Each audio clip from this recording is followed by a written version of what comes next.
अस्सलाम वालेकुम जी। आज बकरा ईद स्पेशल में मैं आपके लिए बना रही हूँ धुआं कबाब कढ़ाई। उसके लिए चॉपर ले लिया मैंने और उसमें मैंने ये 4 अदद सब्ज मिर्चें डाल दी हैं। कुछ हम डालते हैं पुदीने के पत्ते, थोड़ा सा सब्ज धनिया और ये एक छोटे साइज की कटी हुई प्याज। इन सब को हम अच्छी तरह से पहले चॉप करेंगे। जी, ये सब चीजें चॉप हो चुकी हैं और अब इसमें मैं डाल रही हूँ ½ kg बीफ कीमा। कोई सा भी कीमा आप इस्तेमाल कर सकते हैं, मटन का, चिकन का, बीफ का। मैं बीफ का कीमा इस्तेमाल कर रही हूँ।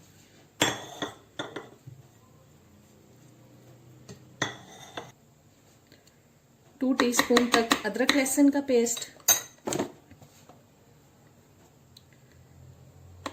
1 टीस्पून तकरीबन लाल मिर्च का पाउडर, 1 टीस्पून भर के नमक का, ½ टीस्पून गरम मसाला पाउडर, ये 1 स्लाइस मैंने ब्रेड का डाल दिया है, 2 टेबलस्पून इसमें मैं डाल रही हूँ दही के। इससे आपके कोफ्ते बहुत ही जबरदस्त सॉफ्ट से बनते हैं। 2 टेबलस्पून तक मैं इसमें डाल रही हूँ भुना हुआ बेसन। इसको मैंने पैन में डाल के थोड़ा रोस्ट कर लिया था। जब अच्छी सी खुशबू आना शुरू हो गई तो मैंने इसको निकाल लिया एक बर्तन में। और कच्चा बेसन आप कभी भी ना डालें कोफ्तों में या कबाबों में, क्योंकि उसकी एक अजीब सी स्मेल आती है। इसलिए हमेशा बेसन को थोड़ा रोस्ट करके ही डालना चाहिए, किसी भी चीज में आप डालना चाहें तो। 1 टीस्पून सूखा धनिया पाउडर, 1 टीस्पून तंदूरी मसाला। किसी भी ब्रांड का आप डाल सकते हैं, ये ऑप्शनल है, आपके पास हो अगर तो आप डाल लें। टिक्का मसाला या तंदूरी मसाला, कोई भी मसाला आप ऐड कर सकते हैं, इससे भी एक अच्छा फ्लेवर आ जाता है। अगर नहीं है तो ये जरूरी नहीं है, बस आप इसको फिर स्किप कर सकते हैं। चले अब इन सब चीजों को मैं अब बारीक कर लूंगी, चॉपर में चॉप कर लूंगी। जी, कीमा तैयार हो चुका है कबाबों के लिए। अब मैं किसी बर्तन में निकालती हूँ इसको। अब बस हाथों पे थोड़ा सा लगाएंगे ऑयल और हम कबाब तैयार करते जाएंगे।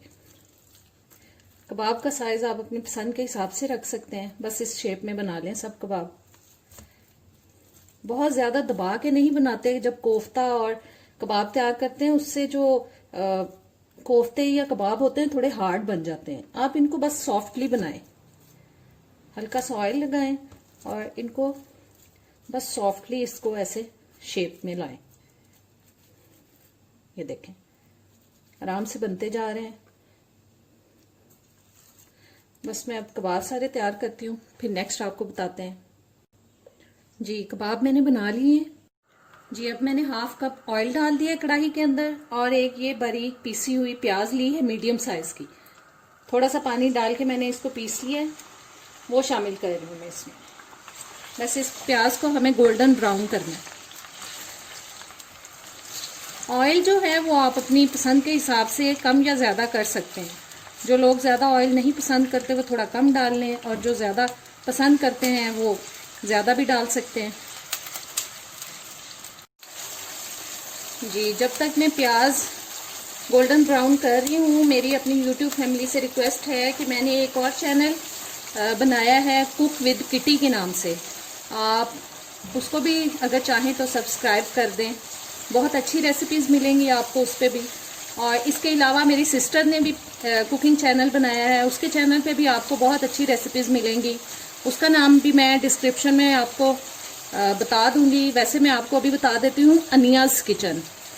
अनियाज़ किचन के नाम से मेरी सिस्टर का चैनल है और कुक विद किटी के नाम से मेरा दूसरा चैनल है।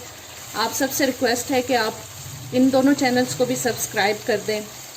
बहुत अच्छी रेसिपीज़ मिलेंगी आपको इन दोनों चैनल्स पे भी। और जो लोग मेरे चैनल पे नए आए हैं वो प्लीज़ सब्सक्राइब कर दें।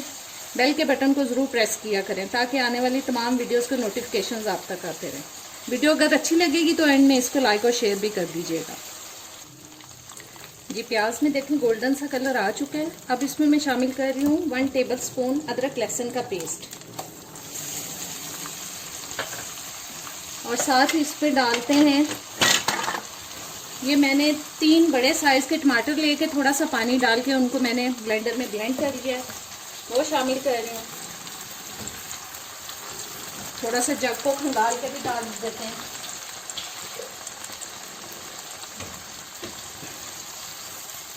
और साथ इसमें जाएगा, आंच मैंने बिल्कुल हल्की कर दी है, और हाफ कप तक दही जा रहा है इसके अंदर।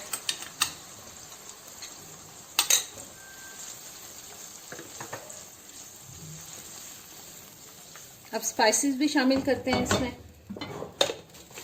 जी 1 टीस्पून तक मैं डाल रही हूँ इसमें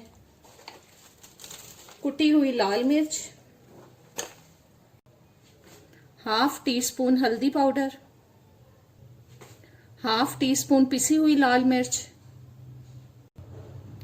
1 टीस्पून नमक, इसको आप अपने टेस्ट के हिसाब से कम या ज्यादा कर सकते हैं, 1 टीस्पून सूखा धनिया पाउडर,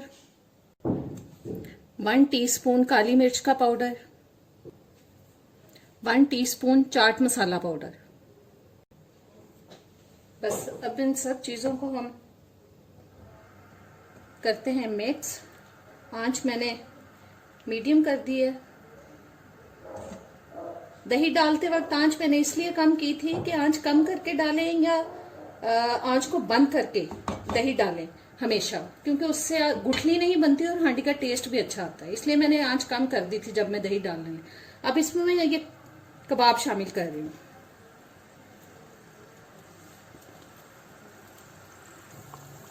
जी कबाब मैंने सारे डाल दिए हैं कढ़ाई के अंदर, और साथ ही इसमें मैं थोड़ा पानी शामिल कर दूंगी, तकरीबन 1-1.5 गिलास तक।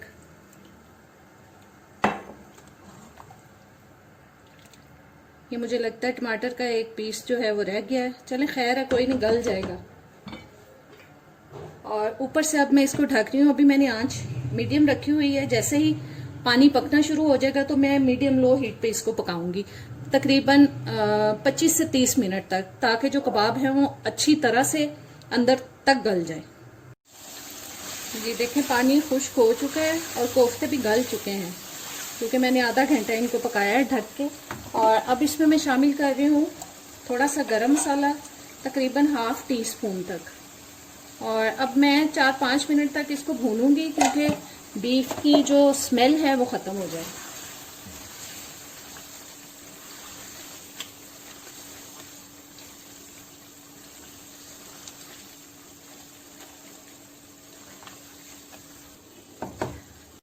जी 4-5 मिनट भूनने के बाद अब इसमें मैं ये 2 टेबल स्पून तक तकरीबन लेमन जूस डाल रही हूँ। लेमन जूस से भी बहुत अच्छा टेस्ट आता है।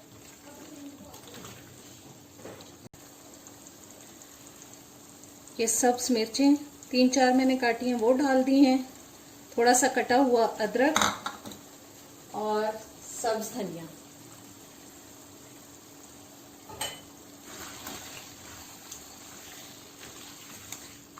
बस 1 मिनट में इनको पकाऊंगी ताकि मिर्चें थोड़ी सॉफ्ट हो जाएं और इनका टेस्ट जो है, अच्छा सा जो फ्लेवर है इन चीज़ों का, वो आ जाए कढ़ाई के अंदर।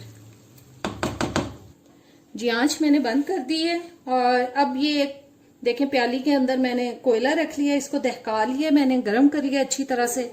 और अब इसके ऊपर मैं डाल रही हूँ ऑयल थोड़ा सा, और बस इसको ऊपर से ढक देंगे 4-5 मिनट के लिए, जब तक कि इसका धुआं जो है वो खत्म नहीं हो जाता, अच्छा सा फ्लेवर आ जाए कढ़ाई के अंदर। बस इसको हम धुआं देंगे और फिर हम इसको डिश आउट करेंगे। जी आज की जबरदस्त सी स्मोकी कबाब कढ़ाई, धुआं कबाब कढ़ाई हो चुकी है तैयार। उम्मीद है कि आपको अच्छी लगेगी, जरूर ट्राई कीजिएगा। अब इजाजत दें, अल्लाह हाफिज।